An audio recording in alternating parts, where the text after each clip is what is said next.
በስመ አብ ወወልድ ወመንፈስ ቅዱስ አሐዱ አምላክ አሜን። እንደምን ሰነበታችሁ? እንዴት ከረማችሁ?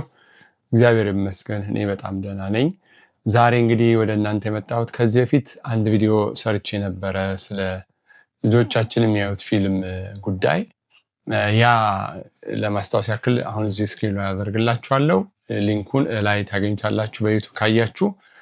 በሌሎች ፕላትፎርሞቻችን የምታዩ ከሆነ ደግሞ በኮሜንት ሴክሽን ታገኙታላችሁ። ያ ትኩረት ያደረገው መጥፎ መሆን ጥሩ ነው የሚል ትምህርቶች የያዙ ከብዙ ፊልሞች የተወሰኑትን ነው ወደ እናንተ አምጥተን ያሳየናችሁ። ልጆቻችን የሚያዩቸው ሬጉላርሊ የሚታዩ ፊልሞች ማለት ነው።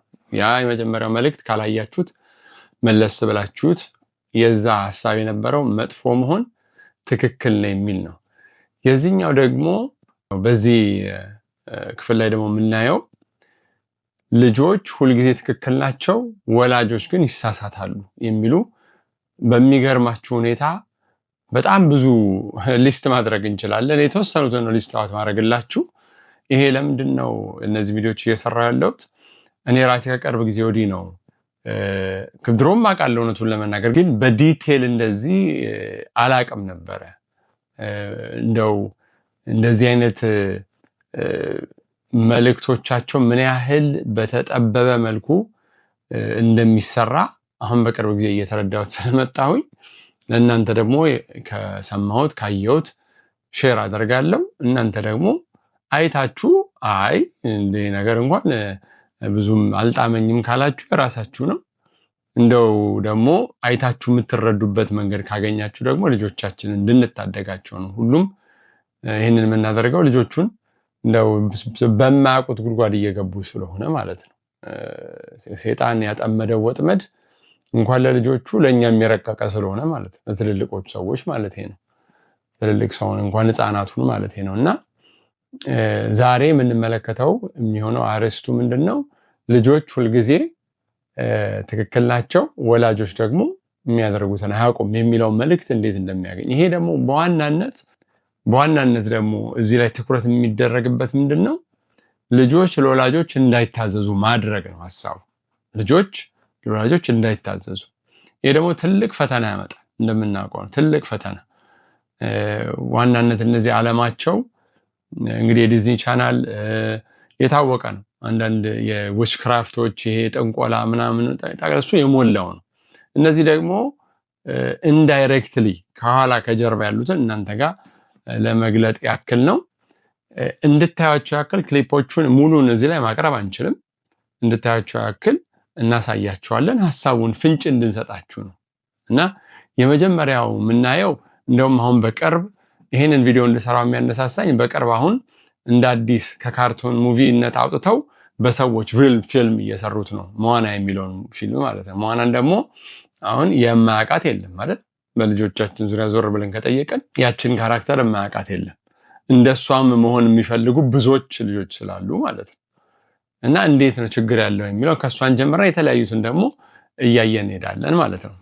ሞዋና ካያችኋት አባቷ ትእዛዝ ያዛታል። ያዘዛት ትእዛዝ ምንድነው? ከዚህ ገደብ ውሃውን አልፈሽ መሄድ አትችይም ብሎ ህግ ሰራባት ማለት ነው። We fish beyond the reef. No one goes beyond the reef. I know, but if there are no fish in the lagoon, Moana, and there's a whole ocean. we have one rule. An old rule when there were fish. A rule that keeps us safe But Dad, instead of endangering our people, so you can run right back to the water.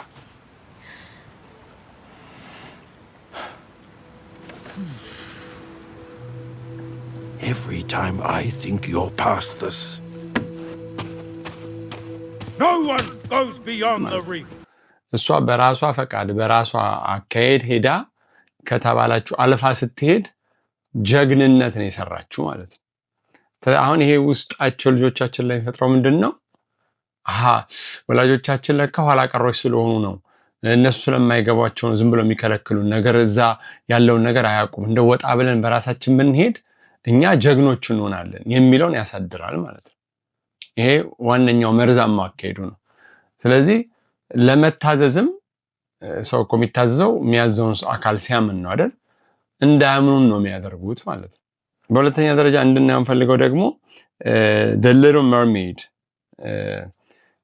ኤሪያል የተባለችው ኤሪያል የምትባለው ካራክተር እሱንም ክሊፑ ላይ ያሳያችኋለሁ። እሷም በተመሳሳይ መልኩ ሂደታቸው የሚገርማቸው በተመሳሳይ ነው። እነዚህ ነገሮች በተመሳሳይ መልኩ አባቷ ከተሰጠሽ ገደብ ማለፍ አትችይም፣ መሄድ የምትችው ማድረግ የምትችው ይሄንን ነው፣ ከዚህ ውሃ እንዳትወጪ፣ ከሰዎች ጋር እንዳትገናኝ ብሎ ጥብቅ ትዕዛዝ ይሰጣታል። You broke the rules. You went to the above world. A man was drowning. I had to save him. This obsession with humans has to stop. I just want to know more about them. Ariel, don't! ያን ጥብቅ ትዕዛዝ እሷ በራሷ ፈቃደኝነት በአመፀኝነት ተላልፋ ሄዳ ምን ያህል ደስተኛ እንደሆነ ፍላጎቷ እንደተሟላላት አድርጎ የተሰራ ፊልም የተሰራ ካራክተር ነው። ተመሳሳይ ከመጀመሪያ ከነገርኳችሁ ጋር የኛውም በተመሳሳይ መልኩ ነው። አሁን እኮ የሁሉም ሐሳብ አንድ አይነት ነው። ዋናው ነጥቡ ወላጆች ያዛሉ፣ ልጆች አይታዘዙ። ያንን ፖይንት ለማስተላለፍ ለምን ልጆች ያውቃሉ ከወላጆች በላይ የሚለውን በልጅነት አእምሯቸው እየቀረጹ ነው የሚመጡት ማለት ነው። ከዛ ደግሞ በቀጠል ፍሮዝን የማያውቀው የለም ብዬ አላምንም። ብዙ ሰው ያውቀዋል። የፍሮዝን ፊልም ልጅ ያለው ፍሮዝንን ያውቃል። እሷም በተመሳሳይ መልኩ አታድርግ የተባለችውን የእሷ ደግሞ ምንድነው ወላጆቿ ኃይልሽን ደብቂ የሚለውን መመሪያ ሰጧት ማለት ነው። ኃይልሽን ደብቂ። አሁን እነዚህን ታሪኮች ስናነሳቸው ታሪኮቹ ልክ ናቸው የሚለውን አይደለም እያነሱ ያለው። ራሱ ታሪኩ ራሱ ሲጀመር አስማቱ፣ ተንኮሉ፣ ምኑ ያው እንዳለው እሱ ራሱን የቻለ ጉዳይ አካሄዳለሁ፣ ራሱን የቻለ መንገድ፣ ራሱን የቻለ ኤፒሶድ፣ ራሱን የቻለ ፓርቲ ይወጣዋል። አሁን ግን ታሪኮቹ ላይ ዋና ትኩረት ያደረኩት እዚህ ላይ ምንድነው ወላጅ ያዛል፣ ልጅ አይታዘዝም። ይሄን ሐሳብ ልጆቻችን ላይ እያሰረጹ እያገቡብን ነው። አሁን ብዙዎቻችን እየተቸገርን አይደል? የሚታዘዝ ልጅ ጠፍቶ የምናሳያቸው እነዚህ ዋና ከሚባሉት ጉዳዮች አንዱ ስለሆነ ይሄንን ነው እየበሉ ዕለት ባይናቸው እየበሉ ያሉት እና ይሄን ከቀረጹባቸው በኋላ ለመታዘዝ ይጨንቃቸዋል ማለት ነው። ስለዚህ እቺ የፍሮዝን ታሪክ ላይ ስንመጣ ወላጆቹ ያዘዟት ምንድነው? ታሪኩን እንግዲህ ታውቁታላችሁ ብዙዎቻችሁ። ኃይልሽን ደብቂ ነው። ያው ይሄ ደግሞ የጥንቆላውን ኃይል ነው፣ ያስማቱን ኃይል ነው ደብቂ ያሏት። ነገር ግን እሷ ህግ በመጣስ እሱ የዚህች ደግሞ በዘፈን ነው ለርጎ የሚል ዘፈን አላት። በዘፈን አዋህዳ ነው የሷን መብት ማስጠበቅ የሷን የምትፈልገውን ማድረግ እንደምትችል እንግዲህ ልጅ ሆነው ላይ ነው የሚይዝልን። ሌላ በተጨማሪ How to Train Your Dragon የሚል ፊልም አለ እንዳለው እነዚህ ማነሳላችሁ ፖይንት እየለቀምኩ ማውጣው የመታዘዝና ያለመታዘዝ ጉዳይ ላይ ነው። ምን ያህል እየሰሩበት እንዳለ እንድናስተው አባቱ የሰጠው የጦርነት ትዕዛዝ በመጣስ በድብቅ ከጠላት ጋራ ይወዳጃል ማለት ነው። አባቱ እንዳታደርግ ያለውን ከአባቱ ተደብቆ ከድራገኑ ጋር ወዳጅነት አትፍጠር ቢባልም እሱ በራሱ ሐሳብ በራሱ ፈቃድ ሄዶ ያንን ፈጽሟል። ይሄ ደግሞ ወላጅን መዋሸትና ከወላጅ ጀርባ ሆኖ ከወላጅ ተደብቆ በውሸት ነገሮችን ማድረግ ስኬታማ ያደርገናል ብሎ እንዲያስቡ ያደርጋል ማለት ነው። ሲጀመር አባቱ አታደርግ ያለውን ባያደርግ ኖሮ አዛ ያለበት ለምን አሁን እነዚህ ልጆች እያዩ ይሄናዩና ነገ ምን እንደዚህ ባረግ ከወላጅ ተደብቄ እንዲባረግ እሱ ካልሰማ እሷ ካልሰማች የሚለውን ስሜት ይፈጥርባቸዋል። እንግዲህ እዚህ ላይ ዋና ኪ ሪሰርች ፖይንትስ ያገኘኋቸው ነጥቦች ምንድናቸው? የወላጅን ስልጣን ማዳከም undermining authority በአብዛኛዎቹ ፊልሞች ላይ ውስጥ ወላጆች የሚሳሉት ልጆችን የማይረዱ ተጨናቂ አምባገነን ተደርገው ነው የሚሳሉት።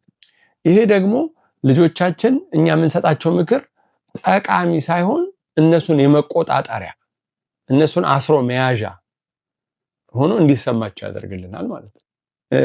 ሌላው ሪዋርድ ሲስተም ማለት የሽልማት ስርዓት በፊልሞቹ መጨረሻ ላይ አለመታዘዝ ሁሉ ጊዜ ምን ያደርጋል? ስኬታማ ወደ ስኬት ይመራል የሚል ሪዋርድ ፖይንት አለው። ሁሉም ካያቸዋቸው ባለመታዘዛቸው ወደቁ፣ ባለመታዘዛቸው ተቀሰፉ፣ ባለመታዘዛቸው ጠፉ ሳይሆን ባለመታዘዛቸው ትልቅ ሽልማት አገኙ፣ የፈለጉትን አገኙ፣ ወደ ከፍታ ማማ ተሻገሩ። ይሄ እኮ completely the opposite of God። ይሄ ደግሞ ገን ካየን በቃ ሰይጣን እግዚአብሔር ያለው መገልበጥ ስለሆነ ስራው ማለት ነው። ያው በደንብ እየሰራ ነው፣ በደንብ አድርጎ ማለት ነው። ሌላው ደግሞ justified lying ወይም ደግሞ የውሸትን ትክክለኝነት ያሳይልናል። ሌላ የመጨረሻ በዚህ ላይ የምናየው ምንድነው? cultural conflict ወይ የባህል ግጭት። የምዕራባውያን ፊልሞች ግለኝነትን ያበረታታሉ እንደምታውቁት፣ ኢንዲቪጁዋሊዝም ማለት ነው። ይህ ደግሞ እንደ ኢትዮጵያ ባለው ቤተሰባዊነትና ታዛዥነት በሚያከብሩ ማህበረሰቦች ትልቅ ግጭትን ይፈጥራል። ትልቅ እና ስለዚህ እነዚህን ፖይንቶች ያነሳውላችሁ ለምንድን ነው? ትንሽ ነቃ ብለን ልጆቻችን የሚያዩትን የሚሰሙትን እንድንቆጣጠር። ብዙ ነገሮች አሉ የሚሰሩ ፊልሞች፣ ከዚህ በላይ ብዙ ነገሮች አሉ። እነዚህን ያነሳውላችሁ እንደው ትንሽ ጭላንጭል ለማሳየት ትንሽ ገለጥ አድርጎ ሰው እንዲህ ነቃ እንድንል ማለት ነው። ልጆች አይታዘዙልኝም እንደዚህ ከነው ከየት እንደሚመጣ ቁጭ ብለው የሚያዩት ነገር። ስለዚህ አማራጫችን ምንድነው ነው? እሺ እንዳለ ጠቅላላ ሁሉ ዲዝኒ ነው ያዘው፣ ፒክስታር ነው ያዘው። ስለዚህ ምንድነው ምርጫዎቻችን? ተመስገን አሁን ብዙ ምርጫዎች አሉ። እኔም እንደ ቤተሰቤ እማየው ከዚህ በፊትም የተናገርኩት ለልጆች ሱፐር ቡክ አለ። አሁን ደግሞ ቴንክስ የአኒሜሽኖች በጣም እየተሰሩ ነው። ሊንክ አስገባላችኋለሁ እዚህ። እነዚህ የሚሰሩት ፊልሞች not only የልጆችን የባይብል ታሪክ ማስተማር ሳይሆን ከአሁን ጊዜ ጋራ ከአሁን ዘመን ጋራ እያስተሳሰሩ መጨረሻ ላይ የሚያመጧቸው ነጥቦች በጣም ገራሚና ገላጮች ናቸው። ለልጆቻችን የሚረዷቸዋል ማለት ነው። እንዴት ፈተናቸውን መውጣት እንደሚችሉ፣ እንዴት ነው መሆን የምትችለው፣ እንዴት ነው ክርስቲያን መሆን የምትችለው እያሉ የሚያስተምሩ ብዙ የአኒሜሽን ካርቱኖች እየወጡልን ነው፣ ማስተማሪያ ሆኖ ማለት ነው።